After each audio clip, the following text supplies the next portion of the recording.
सोमवार के व्रत के दिन ये 5 काम बिल्कुल भी मत कर देना, हो जाओगे कंगाल। प्रस्तावना। भारतीय संस्कृति में व्रत और उपवास का विशेष महत्व है। हर सप्ताह किसी न किसी देवी देवता को समर्पित होता है और सोमवार का दिन भगवान शिव को अर्पित माना जाता है। इस दिन भक्तजन व्रत रखते हैं, शिवजी की पूजा करते हैं और उनसे कृपा की कामना करते हैं। ऐसा माना जाता है कि सोमवार का व्रत विशेष फलदायी होता है, इससे मानसिक शांति, वैवाहिक सुख और आर्थिक समृद्धि की प्राप्ति होती है।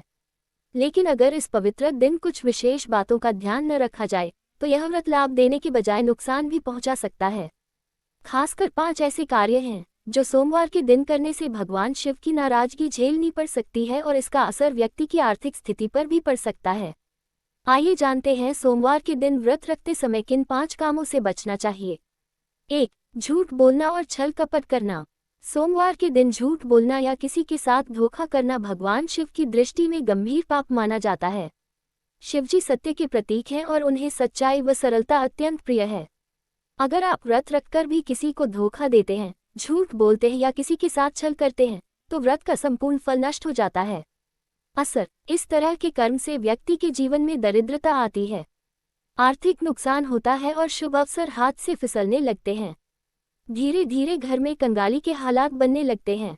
2. निंदनीय या अपवित्र भोजन करना। सोमवार के व्रत के दिन शुद्ध और सात्विक भोजन करना आवश्यक होता है। इस दिन मांसाहार, शराब, प्याज, लहसुन, अधिक तला भुना या बाजारों खाना वर्जित माना गया है। ऐसे अपवित्र भोजन से शरीर और मन दोनों दूषित होते हैं, जिससे व्रत का असर खत्म हो जाता है। असर। ऐसा भोजन करने से घर में नेगेटिविटी बढ़ती है, परिवार के सदस्य एक दूसरे से उलझने लगते हैं और लक्ष्मी का वास दूर हो जाता है। आर्थिक तंगी धीरे धीरे बढ़ने लगती है। 3. पति पत्नी के बीच कलह और अपवित्र विचार। सोमवार को पार्वती माता और शिवजी के विवाह की कथा सुनाई जाती है और ये दिन वैवाहिक जीवन की स्थिरता और सुख शांति के लिए भी महत्वपूर्ण माना गया है। यदि इस दिन पति पत्नी के बीच झगड़ा हो, एक दूसरे के प्रति अशिष्ट व्यवहार किया जाए या मन में वासना, क्रोध और ईर्ष्या जैसे भाव उत्पन्न हो, तो व्रत निष्फल हो जाता है। असर। ऐसे हालात घर की शांति भंग कर देते हैं, जिससे सुख समृद्धि दूर होती है और घर में दरिद्रता और अशांति का वास हो जाता है। शिव पार्वती की कृपा मिलना कठिन हो जाता है। 4. ब्रह्मचर्य का पालन न करना। व्रत के दौरान ब्रह्मचर्य का पालन अत्यंत आवश्यक माना गया है।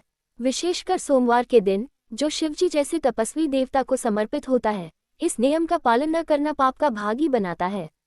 असर। ब्रह्मचर्य भंग करने से आत्मिक ऊर्जा कमजोर होती है और मानसिक शांति प्रभावित होती है। इससे न केवल आध्यात्मिक बल्कि भौतिक जीवन में भी समस्याएं आने लगती हैं। आर्थिक योजनाएं असफल होने लगती हैं और धन की हानि होने लगती है। 5. शिवलिंग पर तुलसी पत्र चढ़ाना या पूजा में लापरवाही करना। शिवलिंग पर तुलसी पत्र चढ़ाना वर्जित माना गया है, क्योंकि तुलसी माता विष्णु जी को समर्पित है और शिव पार्वती की पूजा में उनका उपयोग वर्जित है। इसके अलावा पूजा में मन न लगाना, नियमों का पालन न करना, बिना स्नान के पूजा करना या गलत विधि से अभिषेक करना भी अशुभ माना जाता है। असर। ऐसी लापरवाही भगवान शिव को अप्रसन्न करती है। इससे जीवन में संघर्ष, कर्ज और व्यापार में घाटा होने लगता है। धीरे धीरे व्यक्ति कंगाली की ओर बढ़ने लगता है। सोमवार व्रत का सही तरीका और लाभ। अगर इन 5 बातों से बचा जाए और व्रत श्रद्धा और नियमों से किया जाए, तो भगवान शिव की असीम कृपा प्राप्त होती है।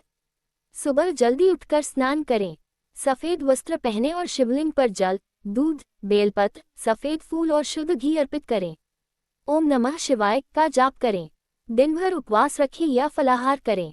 शिव पार्वती कथा सुने और रात्रि में भगवान शिव की आरती करें। लाभ। ऐसे व्रत से वैवाहिक जीवन सुखमय होता है, रोजगार और व्यापार में सफलता मिलती है, मानसिक तनाव कम होता है और लक्ष्मी का वास बना रहता है। निष्कर्ष। सोमवार का व्रत केवल एक धार्मिक परंपरा नहीं है, बल्कि यह आत्मनियंत्रण, संयम और भक्ति का प्रतीक है। यदि इस व्रत को विधिपूर्वक और ईमानदारी से किया जाए तो जीवन में सुख समृद्धि आती है, लेकिन अगर इसे केवल दिखावे या अज्ञानतावश किया जाए और उपरोक्त 5 गलतियां की जाएं, तो इसका उल्टा असर होता है। ऐसे में व्यक्ति भगवान शिव की कृपा से वंचित रह जाता है और धीरे धीरे उसकी आर्थिक स्थिति कमजोर होने लगती है। इसलिए याद रखें, सोमवार के दिन व्रत रखें, लेकिन इन 5 कामों से दूर रहें, वरना कंगाली को आने से कोई नहीं रोक सकता।